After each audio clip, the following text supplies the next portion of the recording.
గౌరవనీయ విశ్వాస మానధన సోదరులారా,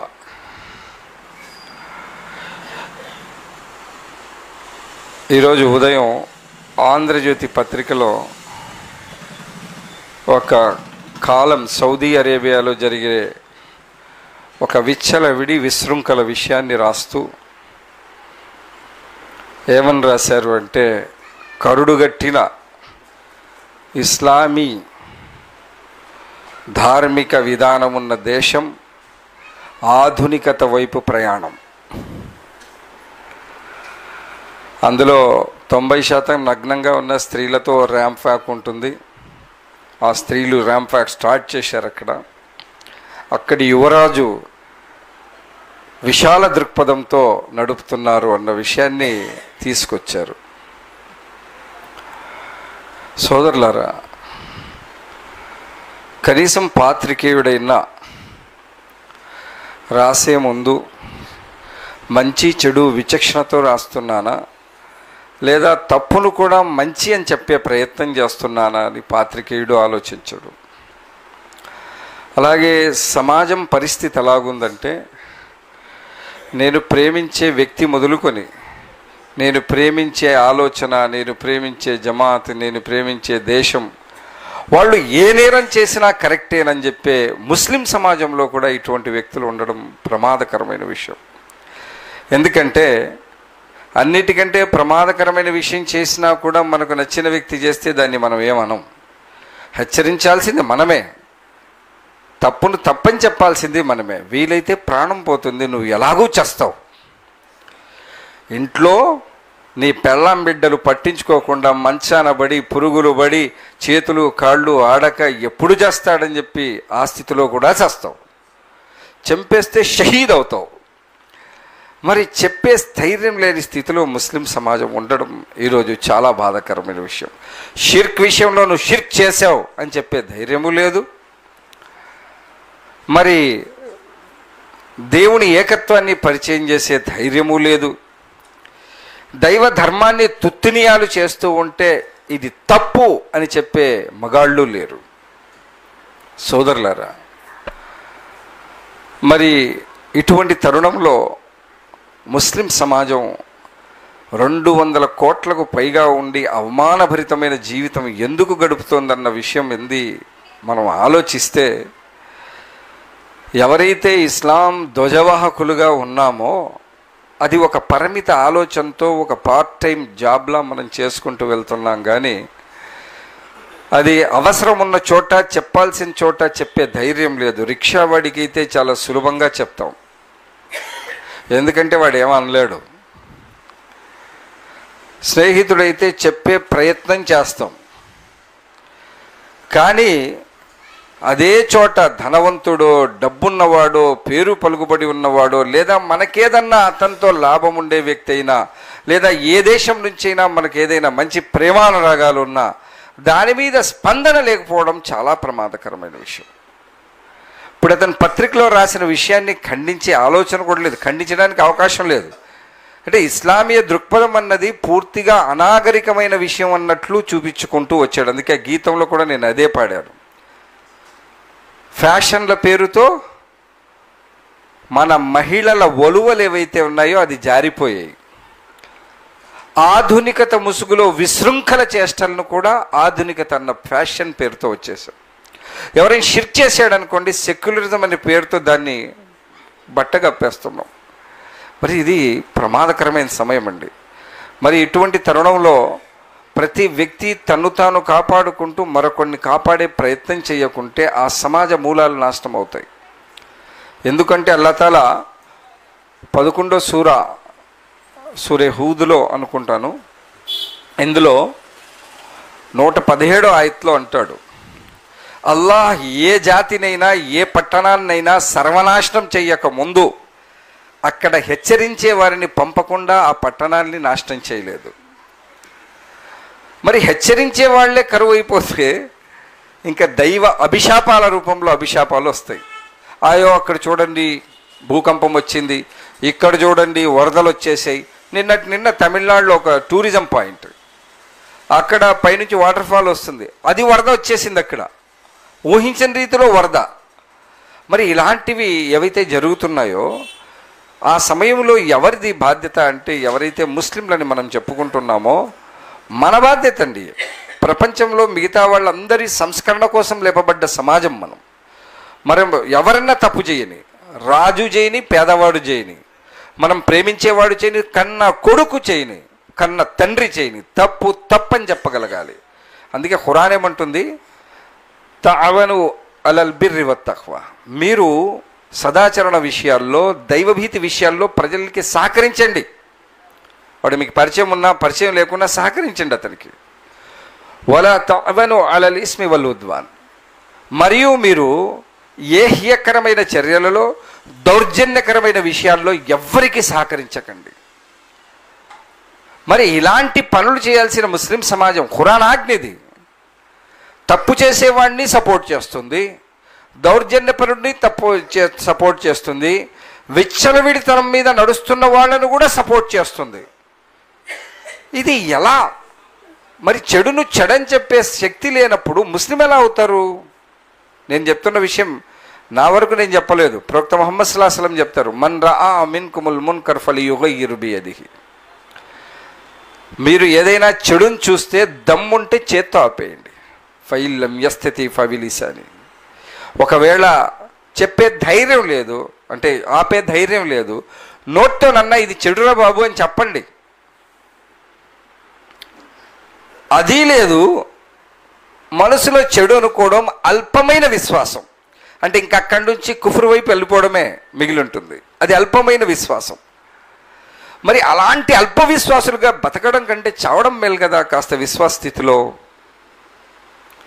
ఎందుకంటే చావు కబళించే సమయంలో విశ్వాస స్థితిలో చదిపోమని చెప్పి వీళ్ళు నికాల్లో చదువుతూ ఉంటారు. చావు మిమ్మల్ని తన చెప్పు చేతుల్లో తీసుకొని మీ నరనరాలు తెగ్గొస్తూ దైవదూతలు మీ ఆత్మను వేరు చేస్తున్న తరుణంలో మీరు విశ్వాసులుగా మాత్రమే చనిపోండి అని చెప్పడం జరిగింది. ఆలోచించండి సోదరులారా, జరుగుతున్న పనిని ఖండించే ఆలోచన తప్పకుండా ఉండాలి. అతనికి రుజుమార్గం ఏంటో కూడా చెప్పాలి. ఇది తప్పు, రాజు చెప్తే చంపేస్తాడు, ఎంతమందిని చంపేస్తాడు. ఆ దేశంలో ఉన్న పండితులందరూ కలిసి ఆ రాజు ముందర ధర్నా చేయండి, ఎంతమందిని చంపుతాడు చూసాం. అంతమందిని చెప్తే ఇతర దేశాలు యుద్ధాలకు వస్తాయి. మానవ హననం జరిగితే సెక్యూరిటీ కౌన్సిల్ ద్వారా యుద్ధాలు జరుగుతాయి. తన్ని తగిలేసి వాడిని దారిలో వేస్తారు మనుషుల్ని చంపితే. ఎందుకు చెప్పరండి? తప్పని చెప్పలేరా? ఎందుకు రాచరిక వ్యవస్థ? మనకు కిరీటం పెట్టుకొని దోచుకుంటూ వ్యభిచారాన్ని, విచ్చలవిడితనాన్ని సర్వసామాన్యం చేస్తూ ఎక్కడైతే అవి నిషిద్ధాలై ఉన్నాయో అక్కడ తీసుకురావడం ఏంటి? ఇక్కడ అక్కడున్న పండితుల కంటే ఇక్కడున్న ముస్లిమేతర కొద్దిమంది పెద్దలు మంచివాళ్ళు. ఇక్కడ చూశాను నేను, ఒక డాక్టర్ గారు ఉన్నారండి హైదరాబాద్లో. ఓ డాక్టర్ గారు ఉన్నారు, ఆవిడ ఇంటర్వ్యూ సుమన్ టీవీలో చూశాను నేను. ఆవిడ ఏమంటుంది తెలుసా? మీరు మీ అమ్మాయిల్ని ఎలాంటి బట్టలు దొడిగి బజార్లో పంపిస్తున్నారు? కనీసం ఆలోచించండి. ఆచ్ఛాదన లేకుండా అమ్మాయిలు రోడ్డు మీద తిరుగుతూ ఉంటే అవతల నుంచి అబ్బాయిలు ఏమీ అనకూడదండం ఏంటి? అది సైంటిఫికల్ ఫ్యాక్ట్. ఒకరి మీద ఒకరికి ఆకర్షణ ఉంది. ఆవిడ అంటుంది, 8వ తరగతి చదువుతున్న 100 మంది అమ్మాయిలకి నేను అబార్షన్ చేశాను. 8th class. చెప్పే దమ్ముంది. ఆ పండితుడి కంటే ఆవిడ మేలు. చెప్పగలుగుతోంది ఇది చెడు, మీ పిల్లల్ని ఇలా పెంచకండి అని చెప్తోంది. నా అంత గడ్డము, నాకంటే పెద్ద గడ్డాలు పెట్టుకుని మనం అవతలి వాడిని ఇప్పుడు కేవలం రాజనే భయంతో నువ్వు చేస్తున్నది తప్పు అని చెప్పలేని స్థితిలో ఉన్నారు అంటే ఎంతటి దౌర్భాగ్య పరిస్థితి ఒకసారి ఆలోచించండి. పండితులు ఎవరైతే ఇమాంలని పిలువబడ్డారో వాళ్ళ చరిత్ర చదవండి మీరు. వాళ్ళు ఎందుకు ఎలా ఆ కాలంలో పీడించబడ్డది? ఎవరు ముస్లిమేతర రాజులతో వాళ్ళు పీడించబడలేదు. ఇమాం అబూ హనీఫా కానీ, ఇమాం అహ్మద్ బిన్ హంబల్ కానీ, వీళ్ళందరూ పీడించబడింది ముస్లిం రాజులతోనే. వాళ్ళు ఏమాత్రం భయపడలేదు. ఇమాం అహ్మద్ బిన్ హంబల్ రహమతుల్లా అలైహిని ఆ కాలపు రాజు ఒక విషయంలో ఈయనకు చర్చ వస్తే దాన్ని వ్యతిరేకించాడు. రాజుకు వ్యతిరేకంగా మాట్లాడినప్పుడు ఆయన ఖైదు చేసి జైలు వైపు తీసుకెళ్తుంటే వెంటలో మరో ఖైదీ ఉన్నాడు, దొంగ.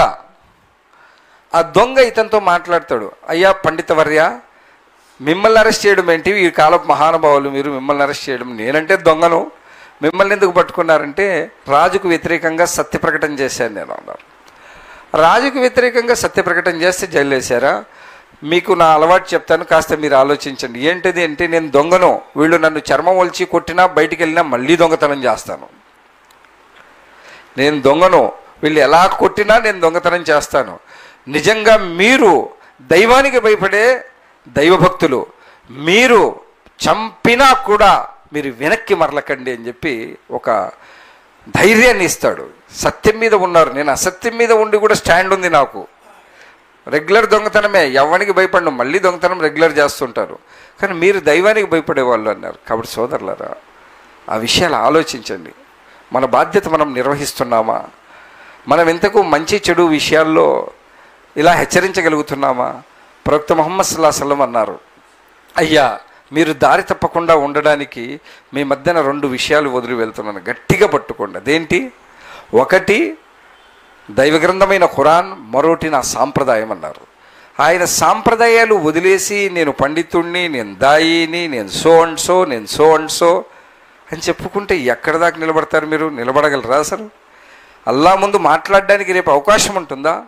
అరే, ఇక్కడ రాజు ముందు మాట్లాడే ధైర్యం లేని వాళ్ళము అల్లా ముందు సాక్ష్యం ఇచ్చుకునే ధైర్యం ఉంటుందా? ఆలోచించండి సోదరులారా. ఒక రాజును హెచ్చరించలేని పండితుడు ఎలా రేపు మిగులుతాడు అల్లా ముందర? కాబట్టి చెడుని చెడని చెప్పండి. నేను ఒక వీడియో షేర్ చేశాను. మలేషియన్ అమ్మాయి హార్డిల్స్, 400 మీటర్ల హార్డిల్స్ అది. అందులో ముప్పాతికి నగ్నంగా మిగతా దేశాల వాళ్ళందరూ ఉన్నారు. అదేంటో అర్థం కాదు, ముప్పాతికి నగ్నంగానే ఆటలు ఉంటాయి అమ్మాయిలకి. టెన్నిస్ ఆడితే అబ్బాయికేమో నిక్కరు ఇక్కడ దాకా ఉంటుంది, అమ్మాయికేమో నిక్కరు ఇక్కడ దాకా ఉంటుంది. ఏంట్రా అంటే స్వేచ్ఛనిస్తున్నాం. స్వేచ్ఛ? దౌర్భాగ్యుడా, నీలో ఉండే దురాలోచనలు, దుష్ట ఆలోచనలను ఆ అమ్మాయికి స్వేచ్ఛ పేరుతో బట్టలు చూసి చొంగగార్చుకుంటారు కుక్కలు మీరు. ఇటువంటి కుక్కలు దీన్ని ఆధునికత అని చెప్పడం, దాన్ని ఖండించకపోవడం చాలా పెద్ద నేరం. ఒరే నువ్వు కుక్కవురా, నువ్వేమో 3 పీస్ సూట్లో ఉన్నావు. సూట్ మామూలుగా వేసుకోలే, ఒక ప్యాంట్ ఉంది, దాంట్లో ఇన్షర్ట్ చేశాడు, దాని మీద మళ్ళీ ఇంకోటి పీస్ వేసాడు, మళ్ళీ ఇంకో సూట్ వేసుకున్నాడు. ఎదురుగా ర్యాంప్ మీద అమ్మాయిల్ని 90% నగ్నంగా నడిపిస్తూ 70 ఏండ్ల ముసలాడు జొల్లు గార్చుకుంటూ మార్కులు వేస్తాడు. దాన్ని పొగిడేవాళ్ళు ఎంతమంది? ఆ నేరాన్ని నేరమని చెప్పండి సోదరులారా. నేరమని చెప్పకుంటే తప్పు, అల్లా వద్ద పట్టుబడతాం. సంస్కరణ ఉద్యమం కోసం లేపడ్డ ముస్లిం సమాజం నోరు మెదపకుంటే వాళ్ళకంటే నీచులు ఎవరు ఉండరు.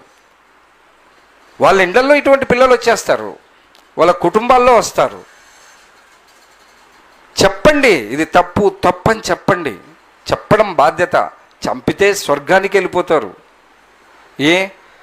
మీరు సూర్య యాసీన్లో ఒమాలియా లావుదుల్లది ఈ ఆయత మొదలవుతుందే, ఏంటది అక్కడ చదివారా మీరు? దాని ముందు నుంచి ఆయతలు చదువుకోరండి.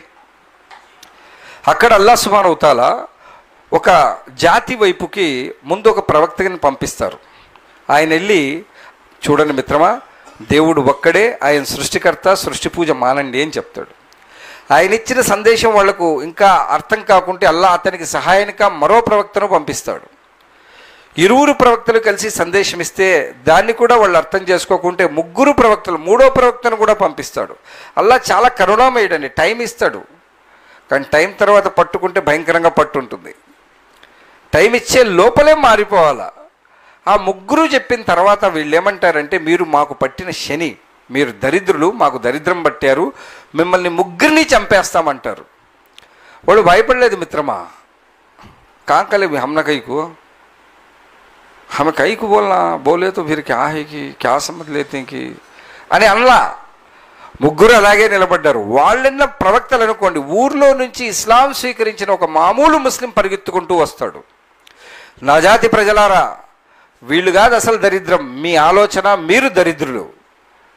మీరు దరిద్రులు, ఇట్టే చెప్పాడు, మీరు దరిద్రులు. ఎందుకంటే మీరు చేస్తున్న బహుదైవారాధన ఏదైతే ఉందో దాన్ని ఒకసారి గమనించండి. మొత్తం సృష్టిని సృష్టించిన సృష్టికర్తను ఆరాధించాలా, తమ సృష్టిలో కూడా తమ పాత్ర లేని ఈ బలహీనమైన విగ్రహాలను ఆరాధించాలా, ఒకసారి ఆలోచించండి అని చెప్పి ధైర్యంగా చెప్పాడు. చెప్తానే వాళ్ళేం చేస్తారు, ఈ ముగ్గురిని తర్వాత చంపుదాం, ఇతన్ని చంపండి అని చెప్పి ఆయన్ని చంపేస్తారు. అల్లా తన వాక్కు చెప్తాడు అక్కడ, కీలత్ ఖులిల్ జన్న, ఈ వ్యక్తిని వెంటనే స్వర్గయామం చూపించండి అన్నాడు. చస్తే అలా కావాలి కానీ ఈ బతికేంటండి బాబు, మంచం మీద పడి చచ్చే సాగు కోసం ఎవడెవడికో భయపడి అల్లాకు భయపడకుండా, సత్యాన్ని సత్యమని చెప్పకుండా భయపడే ఈ బ్రతుకులు చాలా కష్టమవుతాయి. కాబట్టి హెచ్చరించే సమాజం, సంస్కరణ కోసం లేపబడ్డ సమాజం తన బాధ్యత మర్చిపోయిందంటే ఆ సమాజం గురించి అల్లాహ్ సుబ్హానహు వ తఆలా ఏమంటాడంటే, వయస్తబ్దిల్ ఖౌమన్ గైరకుం, అల్లాహ్ తాలా మిమ్మల్ని తొలగిస్తాడు. చెదులు పట్టిన చెక్క ఉందండి ఇక్కడ, దాన్ని అలాగే పెట్టుకుంటారా మీరు? మరిన్ని చెక్కలు తినేస్తుంది, ఆ చెక్క పీకి పడేస్తారు, కొత్త చెక్క వేసుకుంటారు. అలాగే ఏ ముస్లిం సమాజం అయితే చెడు చేస్తున్నా, చెడు చేస్తూ చెడును వారించకుండా చెడును అలాగే చూస్తూ ఉంటుందో ఆ సమాజాన్ని కూడా అల్లాహ్ తాలా చెదులు పట్టిన చెక్కను తొలగించినట్టు తొలగించేస్తాడు. కాబట్టి సోదరులారా, జాగ్రత్త సుమా, కళ్ళు తెరవండి, చెడును చెడని చెప్పండి. ఈరోజు మా దగ్గర దారుల్ ఖజా పంచాయతీలు చూస్తాను నేను. కన్న తల్లిదండ్రులు ఒకవైపున ఇద్దరు తల్లిదండ్రులే, ఈడెంత లోఫర్ అయినా మా వాడిని మించినోడు లేడని నాయన కూర్చుంటాడు, ఆ అమ్మాయి ఎంత తేడాగా ఉన్నా మా కూతురు మంచిదని కూర్చుంటారు. న్యాయం మీద కూర్చొని పిల్ల తప్పు చేసిందని చెప్పే తండ్రి కనపడడం లేదు. ఇంట్లో కూడా సంస్కరణ జరగలేడం లేదు, రోడ్డు మీద సంస్కరణ లేదు, ప్రపంచంలోనూ సంస్కరణ లేదు. మళ్ళీ మనమేమో 200 కోట్లు. దేనికండి ఈ సంఖ్య? అందుకే ప్రొఫెసర్ చెప్పారు, ఒక కాలం వస్తుంది వడ్డించిన విస్తరిలా నా సమాజాన్ని కుక్కలు ఎలాగైతే వడ్డించిన విస్తరిలో చీల్చి చెండాడి తింటాయో అలాగే నా సమాజాన్ని ఆ కాలపు సమాజాలన్నీ పీక్కు తింటాయి. అదేగా జరుగుతుంది.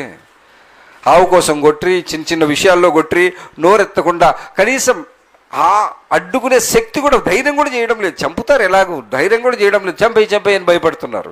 మరి ఇలాంటి స్థితిలో ఏదైతే సమాజం వెళ్ళిపోయిందో వాళ్ళ గురించి ఆయన చెప్పారు, కుక్కలు పీక్కు తినే ఇస్తరిలా నా సమాజం తయారవుతుందన్నారు. దానికి సహాబాలు అడిగారు, అయ్యా ప్రవక్త వారు, ఆ కాలంలో ముస్లిం సంఖ్య తక్కువ ఉంటుందంటే మీకంటే కోటాను మంది ఉంటారు, కానీ మీలాంటి విశ్వాసం వాళ్ళల్లో ఉండదు.